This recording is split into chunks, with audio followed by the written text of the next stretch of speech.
आज हम व्याकरण में नए पाठ की तरफ जा रहे हैं। अर्थात आज हम पढ़ने जा रहे हैं सर्वनाम। तो सर्वप्रथम सर्वनाम किसे कहते हैं, इससे पूर्व हम संज्ञा पढ़ चुके हैं और संज्ञा का भी संबंध सर्वनाम के साथ किस प्रकार आता है यह भी हमें साथ साथ जानना है। तो जब कभी जिन शब्दों का प्रयोग संज्ञा के स्थान पर हम करते हैं तब उसे सर्वनाम कहा जाता है। तो यहाँ पर एक विशेष बात हमें समझनी है कि हम संज्ञा के स्थान पर जिस शब्द का प्रयोग हम संज्ञा के स्थान पर करते हैं तब उसे हम सर्वनाम कहते हैं।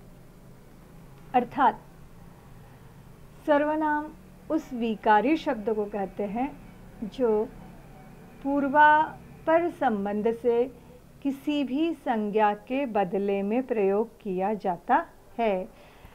तो किस प्रकार, जैसे कि उदाहरण के तौर पे हम कभी भी किसी व्यक्ति को नाम से पुकारते, बराबर है ना, जैसे कि सोहन, मोहन, सीता, गीता, रीता, इस प्रकार से नाम से हम किसी भी व्यक्ति को पुकारते हैं।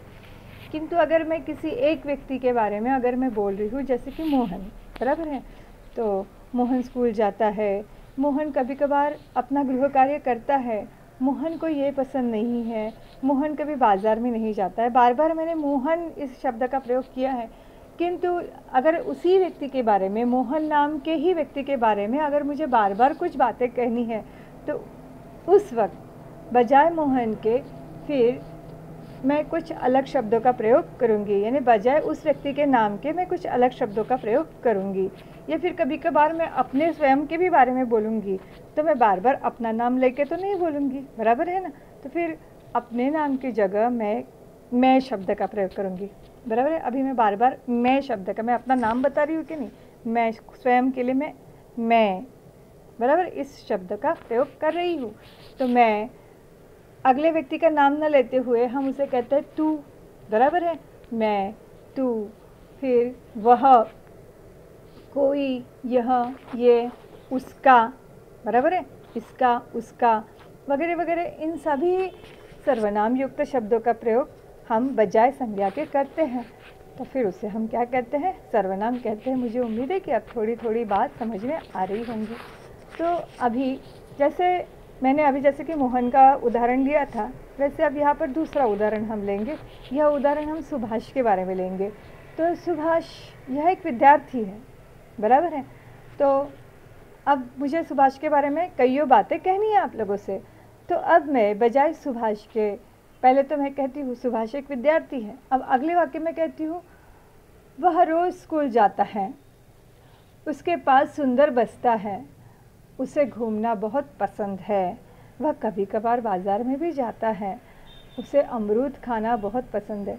अब देखो, बार बार मैंने सुभाष कहा है क्या? नहीं, बजाय सुभाष के मैंने उसके लिए कौन कौन से सर्वनाम युक्त शब्दों का प्रयोग किया है? तो वह, उसके, उसे, है ना, इन शब्दों का प्रयोग किया है। तो अब बजाय सुभाष बोले तो संज्ञा, सुभाष यानी क्या है, संज्ञा, किंतु बजाय संज्ञा के मैंने किन शब्द का प्रयोग किया है? वह, उसके, उसे, इन शब्दों का प्रयोग किया है। इसलिए ये सारे शब्द क्या हो गए, सर्वनाम हो गए। अभी ऊपरयुक्त वाक्यों में सुभाष जो शब्द है वह संज्ञा है तथा इसके स्थान पर, इसके अर्थात सुभाष के स्थान पर वह, उसके, उसे शब्द संज्ञा के स्थान पर प्रयोग किए गए, इसीलिए वे क्या है, सर्वनाम है। तो संज्ञा की अपेक्षा सर्वनाम की विलक्षणता यह है कि संज्ञा से जहाँ उसी वस्तु का बोध होता है, जैसे कि सुभाष का उदाहरण मैंने, सुभाष का, जब भी संज्ञा और सर्वनाम की अपनी अलग थलग विशेषता है, बराबर है ना। जब भी मैं कहूँगी सुभाष तो तुम्हारे आंखों के सामने एकदम सुभाष नाम का व्यक्ति खड़ा हो जाएगा। लेकिन अगर मैंने अचानक बातें करना शुरू किया, अरे वो तो आया ही नहीं, तो तुम्हें प्रश्न उपस्थित हो जाएगा, वो यानी कौन, बराबर है ना। तो जब संज्ञा का प्रयोग होता है तो हमें एक कन्फर्मिटी होती है, उस व्यक्ति की कन्फर्मिटी होती है। लेकिन अगर डायरेक्टली अगर कोई सर्वनाम युक्त शब्दों का प्रयोग, उसे कोई पहचानता नहीं है, मैं उसे जानती नहीं हूँ, लेकिन उसे कौन है नहीं पता। समझ में आ गया? यानी संज्ञा का अपना एक महत्व है तो सर्वनाम का अलग है, बराबर है। तो संज्ञा भी उतनी ही महत्वपूर्ण है। तो यहाँ पर मैं ये बताना चाह रही हूँ, किंतु फिर बार बार सुभाष सुभाष सुभाष करके मुझे कहना पड़ेगा, इसलिए मैं फिर उसे वह वगैरह वगैरह शब्दों का प्रयोग फिर मैं करूँगी। तो यही मैं कहना चाह रही हूँ कि वहाँ सर्वनाम में पूर्वापार संबंध के अनुसार किसी भी वस्तु का बोध होता है। लड़का कहने से केवल लड़के का बोध होता है, लेकिन कौन सा लड़का है पता चलता है क्या? नहीं पता चलता है। घर, सड़क आदि का बोध नहीं होता है, किंतु वह कहने से पूर्वापार संबंध के अनुसार किसी वस्तु का बोध ज़रूर होता है। अभी सर्वनाम यानी क्या है तो हमें समझ में आ गया। अब आगे हमें देखना है कि सर्वनाम के कौन कौन से प्रकार होते हैं, उसके भेद कौन कौन से हैं। तो सर्वनाम के कुल मिलाकर 6 भेद हैं। तो पहला जो प्रकार है वह है पुरुषवाचक सर्वनाम। तो पुरुषवाचक सर्वनाम। दूसरा जो प्रकार है वह है निश्चयवाचक सर्वनाम। तीसरा जो है भेद वह अनिश्चयवाचक सर्वनाम। चौथा है संबंधवाचक सर्वनाम। पांचवा है प्रश्नवाचक सर्वनाम। और जो छठा है वह है निजवाचक सर्वनाम।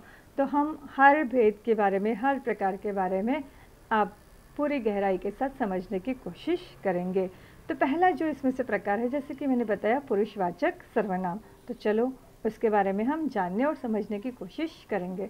तो जिन सर्वनाम शब्दों से व्यक्ति का बोध होता है, किसका बोध होता है? व्यक्ति का। अब मैंने यहाँ पे व्यक्ति अगर मैंने कहा तो व्यक्ति यानी कि कहीं इस गलतफहमी में नहीं जाना, व्यक्ति यानी सिर्फ पुरुष नहीं। तो व्यक्ति स्त्री भी हो सकती है, पुरुष भी हो सकता, लड़की भी हो सकती, तो लड़का भी हो सकता है, बराबर है। तो व्यक्ति, जैसे अंग्रेजी में हम कॉमन जेंडर कहते हैं ना, जैसे हिंदी में भी व्यक्ति शब्द का प्रयोग होता है। तो स्त्री और पुरुष दोनों के लिए चलेगा।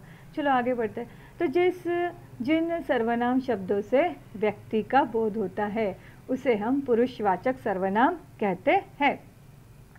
दूसरे शब्दों में अगर कहा जाए तो पुरुषवाचक सर्वनाम, पुरुष, जैसे कि मैंने अभी बताया, पुरुष और स्त्री दोनों के लिए ही प्रयुक्त हो सकता है।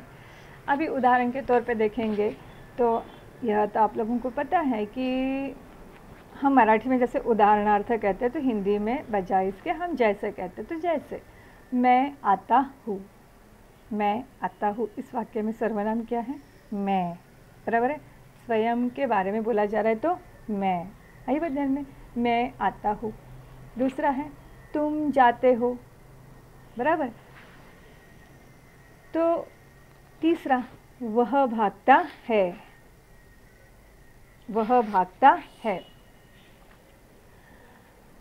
तो यहाँ पर मैंने 3 प्रकार के वाक्य, मैं यानी मैं स्वयं, तुम यानी सामने वाला, और वह यानी कोई और तीसरा, बराबर है ना।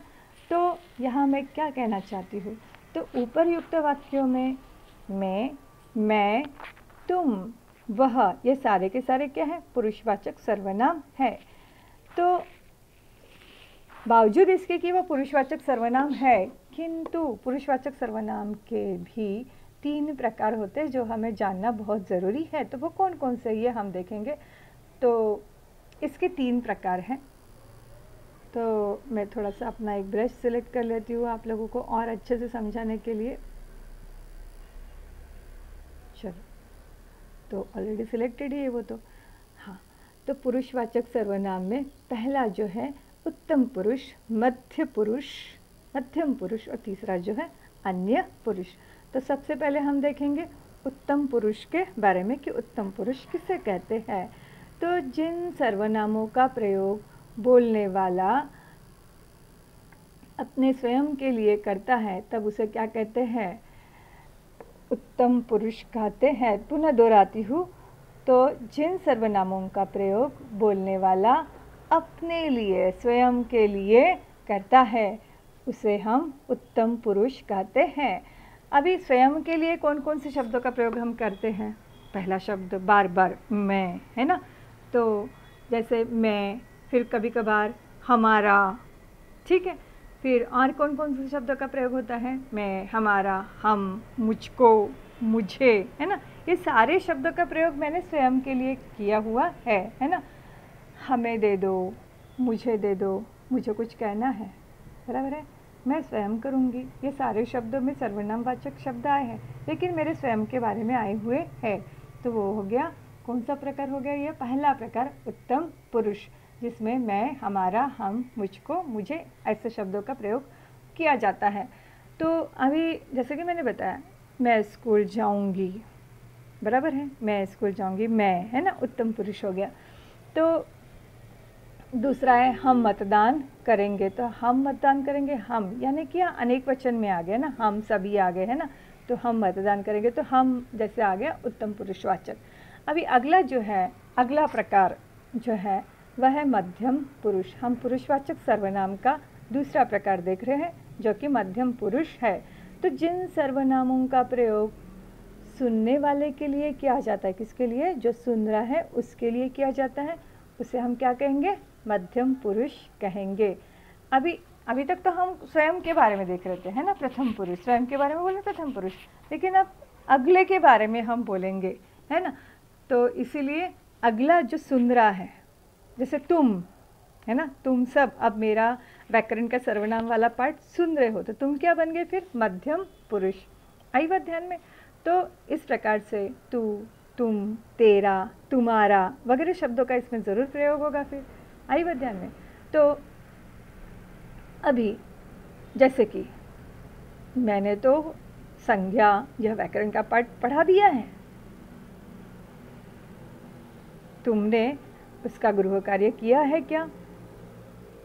समझ में आ गया? मैंने, बराबर है, मैंने प्रथम पुरुषवाचक, लेकिन तुमने ये क्या हो गया? मध्यम पुरुषवाचक सर्वनाम। समझ में आ गया? तो इस प्रकार से तुमने होमवर्क किया कि नहीं, समझ में आ गया? तो इसमें क्या हो गया? तुमने, यह क्या हुआ है? मध्यम पुरुषवाचक सर्वनाम। अब अगला है, तुम सो जाओ, तुम्हारी छुट्टी है। आई बात में? तुम और तुम्हारी, ये क्या हो गया? मध्यम पुरुषवाचक, जिसे हम अंग्रेजी में सेकंड पर्सन कहते हैं। तो इस प्रकार से हमने मध्यम पुरुषवाचक सर्वनाम के बारे में भलीभांति समझने की कोशिश की है, बराबर है। अब अगले प्रकार की तरफ देखेंगे। जो तीसरा प्रकार है वह है अन्य पुरुष। अभी मैं प्रथम पुरुष, तुम मध्यम पुरुष, अभी अन्य पुरुष, तीसरा कोई अन्य पुरुष। आई बात ध्यान में? तो अन्य पुरुष किसे कहेंगे? तो जिन सर्वनाम शब्दों का प्रयोग किसी अन्य व्यक्ति के लिए किया जा रहा है, ना मेरे बारे में ना तुम्हारे बारे में, किसी अन्य व्यक्ति के बारे में किया जा रहा है, तो उसे हम क्या कहेंगे? अन्य पुरुषवाचक सर्वनाम। तो जिन सर्वनाम शब्दों का प्रयोग किसी अन्य व्यक्ति के लिए किया जाता है, तो उसे अन्य पुरुषवाचक सर्वनाम कहते हैं।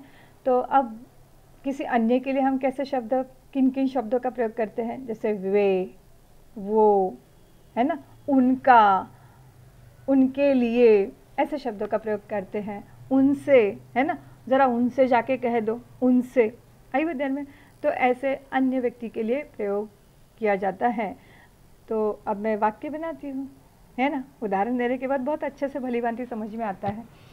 वो अपना काम करती ही नहीं है, वो अपना काम करती ही नहीं है। अभी मैं किसी तीसरे व्यक्ति के लिए बोल रही है ना तुम्हारे बारे में बोल रही, ना मेरे बारे में बोल रही, किसी तीसरे व्यक्ति के बारे में। वो अपना काम करती ही नहीं है, तो वो जो शब्द है वह क्या हो गया है? अन्य पुरुषवाचक सर्वनाम हो गया है। तो वे, यह, वह, इनका, उन्हें वगैरह वगैरह आदि शब्दों का प्रयोग इसलिए होता है। तो अभी वे तो पढ़ाई करते ही नहीं हैं, बराबर है ना। तो वे, ये जो शब्द हैं वो किसके लिए आए हैं? अन्य पुरुषवाचक सर्वनाम के लिए आया है। अभी अगला जो है वाक्य जो यहाँ पर दिया वो भी ले लेती हूँ। उन्होंने कमर कस ली, किसके लिए? पढ़ने के लिए, है ना, 10वीं कक्षा है तो पढ़ने के लिए, बराबर है। तो फिर यहाँ पर उन्होंने जो शब्द आया है वो, है ना, किसी थर्ड पर्सन के लिए आया है, यानी कि अन्य पुरुषवाचक सर्वनाम। तो अब उम्मीद करती हूँ हमने देखा है, कौन कौन सा देखा है? उत्तम पुरुष, मध्यम पुरुष और अन्य पुरुष। इस प्रकार से हमने पुरुषवाचक सर्वनाम के 3 प्रकार देखे हैं। और उम्मीद किस बात की है कि आप लोगों को ये तीनों ही प्रकार भली भांति समझ में आ गए होंगे। अब अगले प्रकार की तरफ हम बढ़ते हैं। अगला जो प्रकार है वो है निश्चयवाचक सर्वनाम। तो सर्वनाम के जिस रूप से हमें किसी वस्तु का निश्चित रूप से जब बोध होता है तो उसे हम निश्चयवाचक सर्वनाम कहते हैं। अब यहाँ पर मैंने क्या कहा कि जिस सर्वनाम के जिस रूप से हमें किसी बात या वस्तु, फिर से मैं दोहराती हूँ, किसी बात या फिर किसी वस्तु के होने का निश्चित रूप से बोध होता है, तब हम कहते हैं निश्चयवाचक सर्वनाम। किस प्रकार से बोध होता है ज़रा हम अलग थलग तरीके से भी समझने की कोशिश करेंगे। तो जिस सर्वनाम से वक्ता के पास या फिर दूर किसी वस्तु का निश्चित रूप से होने का हमें क्या होता है, प्रमाण मिलता है, तो या फिर बोध होता है, तो हम क्या कहते हैं कि निश्चयवाचक सर्वनाम। जैसे उदाहरण के तौर पे अब मेरे पास ये डायरी है, मेरे पास डायरी है, तो मेरे पास इसके होने का निश्चित क्या हो गया है, बोध हो गया है। मेरे पास निश्चित वो डायरी होने का आपको क्या हो गया, बोध हो गया। तो इसको क्या कहेंगे हम, निश्चयवाचक सर्वनाम। आई बात ध्यान में। तो पास या फिर दूर भी, ज़रूरी नहीं कि पास होना चाहिए, मेरे पास दूर भी हो सकता है, लेकिन निश्चित बोध होता है, इसीलिए उसे हमने कहा है निश्चयवाचक सर्वनाम। तो पुनः कहूँगी कि जिन सर्वनाम से वक्ता के पास या दूर किसी वस्तु का निश्चित रूप से बोध होता है होने का, तो हम उसे निश्चयवाचक सर्वनाम कहते हैं। तब उसमें किन किन शब्दों का प्रयोग किया जाता है, जैसे यह, वह, ये, वे आदि शब्दों का प्रयोग हम उसमें करते हैं। तो पास की वस्तु के लिए, है ना, पास की वस्तु के लिए हम यह शब्द प्रयोग करते हैं ना, जैसे कि यह मेरा पेन है, यह मेरा पेन है, तो यह शब्द का प्रयोग करते हैं।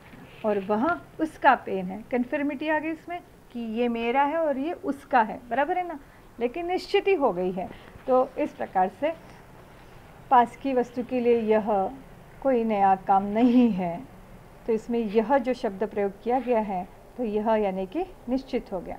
अब दूर की वस्तु के लिए रोटी मत खाओ क्योंकि वह जली है, आई बात ध्यान में, दूर की वस्तु के लिए। तो इस प्रकार से निश्चयवाचक सर्वनाम हमने जाना है। अब उसका अगला जो प्रकार है, तीसरा प्रकार है, वह है अनिश्चयवाचक सर्वनाम। तो जिस सर्वनाम से किसी निश्चित व्यक्ति या वस्तु का बोध नहीं होता, बोध नहीं होता, इसलिए उसे अनिश्चयवाचक सर्वनाम हमने कहा है। तो उसमें क्या होता है, उदाहरण के तौर पे किन शब्दों का प्रयोग होगा, फिर कोई, है ना। अब कोई कैसे, मैंने एकदम कोई कह दिया तो आप लोगों को लगेगा कोई कैसा, बराबर है ना। कोई आ रहा है, मैंने कहा कोई आ रहा है। कोई मेरे पीछे खड़ा है, तो तुम्हें एकदम प्रश्न हुआ मैडम के पीछे कौन खड़ा है, आई बात ध्यान में। यानी अनिश्चित, कोई भी हो सकता है, कोई भी हो सकता है, अनिश्चित, इसीलिए उसे क्या कहा गया है, अनिश्चयवाचक, बराबर है। कोई आ रहा है यानी कि एग्जैक्टली कौन आ रहा है पता है क्या नहीं, इसलिए अनिश्चयवाचक सर्वनाम। अब समझ में आ गया कुछ। अब मैंने कहा मुझे कुछ पैसे दे दो, तो कुछ से तुम लोगों को पता नहीं कि मुझे 1000 चाहिए कि 100 चाहिए कि 1 रुपया चाहिए, कितना चाहिए पता नहीं, कुछ कह दिया मैंने, आई बदन में, इसलिए वो क्या हो गया, अनिश्चयवाचक सर्वनाम। तो इसीलिए कोई, कुछ, किसी, ऐसे इस प्रकार के शब्दों का उसमें प्रयोग होता है। उसने कुछ खाया ही नहीं, उसने कुछ खाया ही नहीं, तो इससे भी अनिश्चयवाचक हो गया, बराबर है। तो इस प्रकार के शब्द इसमें प्रयोग किए जाते हैं। अब अगला जो प्रकार है वह है संबंधवाचक सर्वनाम।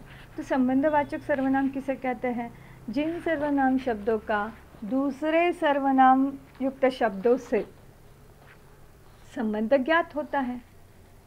आइए मैं पुनः दोहराती हूँ, जिन सर्वनाम शब्दों का दूसरे सर्वनाम शब्दों से हमें संबंध ज्ञात होता है, तो तब उसे हम क्या कहते हैं, उन प्रकार के शब्द जो उसके लिए प्रयोग किए जाते हैं, जिन शब्दों से जोड़े जाते हैं, उन्हें हम संबंधवाचक सर्वनाम कहते हैं।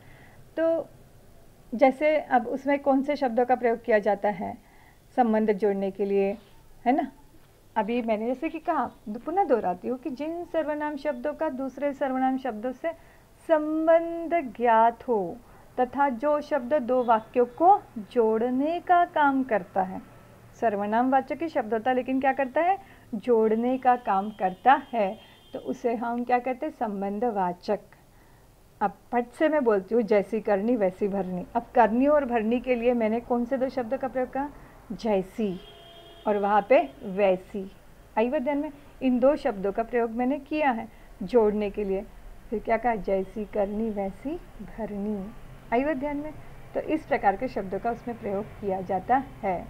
आई बात ध्यान में, तो फिर उसमें जो, जिसकी, सो, जिनसे, जैसा, वैसा। अब जैसा और वैसा का भी मैं बताती, जैसा करोगे वैसा पाओगे। आई बात ध्यान में, तो मैंने फिर शब्दों को जोड़ने के लिए प्रयोग किया, जैसा करोगे वैसा पाओगे। वैसा मैंने शब्द का प्रयोग किया जोड़ने के लिए। आई बात ध्यान में, जैसे पढ़ाई करोगे वैसे गुण पाओगे। आई बात ध्यान में, तो इस प्रकार से इन शब्दों का प्रयोग किया जाता है। फिर दूसरा है, जो परिश्रम करते हैं वे सुखी हो जाते, तो यहाँ पर भी वे। और फिर जो, इन सर्वनामवाचक शब्दों का प्रयोग किया है जोड़ने के लिए। वह जो न कर सके सो थोड़ा। आई बात ध्यान में, इस प्रकार से चंद सर्वनामवाचक शब्दों का प्रयोग दो शब्दों को जोड़ने के लिए किया जाता है, तो संबंध जोड़ने के लिए। आई बात ध्यान में, तो उसे हमने क्या कहा, संबंधवाचक सर्वनाम। और फिर अब आगे जाते हैं, पांचवें प्रकार की तरफ जाते हैं, और उसमें है प्रश्नवाचक सर्वनाम। यह तो बहुत ही सरल है, समझने में बहुत आसान है। जो सर्वनाम शब्द सवाल पूछने के लिए प्रयुक्त किए जाते हैं उसे हम क्या कहते हैं, प्रश्नवाचक सर्वनाम। आई बात ध्यान में, बहुत आसान है। प्रश्न पूछने के लिए सर्वनाम युक्त शब्द प्रयोग किए जाते हैं।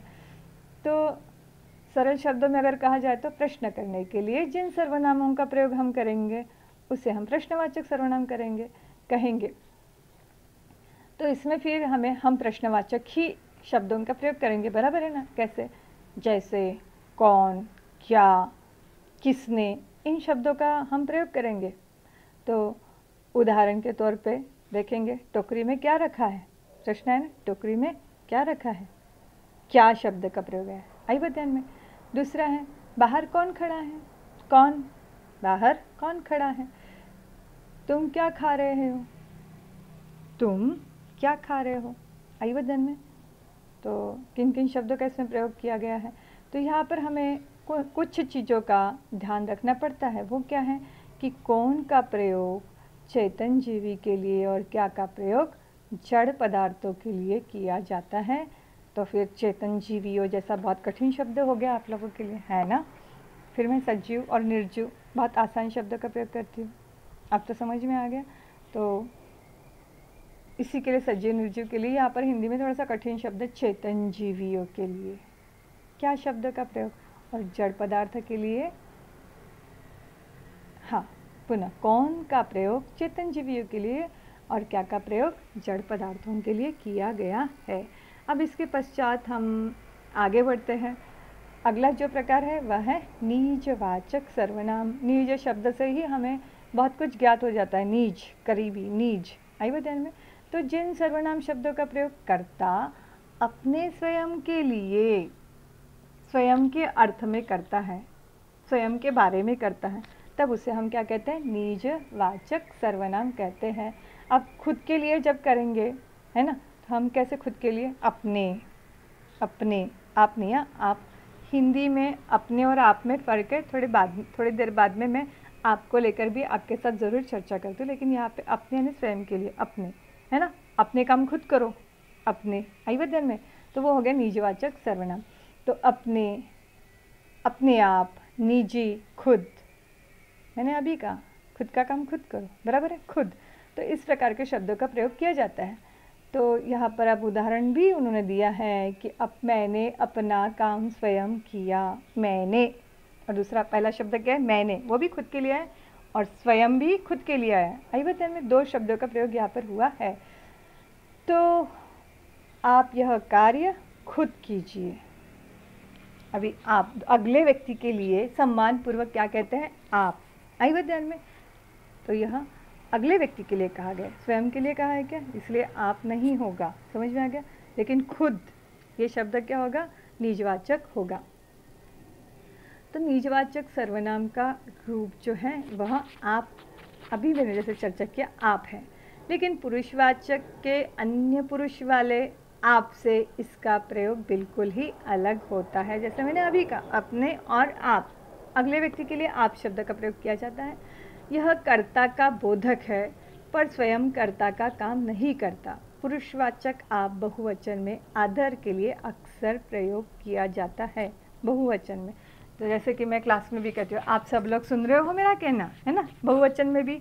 और अगर मुझसे कोई बड़ा व्यक्ति है सम्मान के लिहाज में, तब भी मैं आप शब्द का प्रयोग करती हूँ अगले व्यक्ति के लिए, अन्य पुरुष के लिए। तो इस प्रकार से निजवाचक आप एक ही तरह दोनों वचनों में आता है और तीनों पुरुषों में इसका प्रयोग किया जा सकता है, तीनों पुरुषों में। अब अगर निजवाचक में आप अपने आप के लिए भी प्रयोग किया जा सकता है, अपने आप करो, है ना, अपने आप, तो ये प्रथम पुरुष के लिए। आप सभी द्वितीय पुरुष। और फिर किसी एक सिंगल व्यक्ति को कहना है, क्या आप बैठ सकते हैं, अभिवादन में एक सम्मान स्वरूप। तो इस प्रकार से इसका अलग अलग रूप में प्रयोग हो सकता है। तो इस प्रकार से हमने निजवाचक सर्वनाम के बारे में जाना है। तो यहाँ पर सर्वनाम इस विषय में हमने चर्चा की है। फिर भी अगर कुछ समझ में नहीं आता है तो मुझे वैयक्तिक तौर पे आप लोग पूछ सकते हो।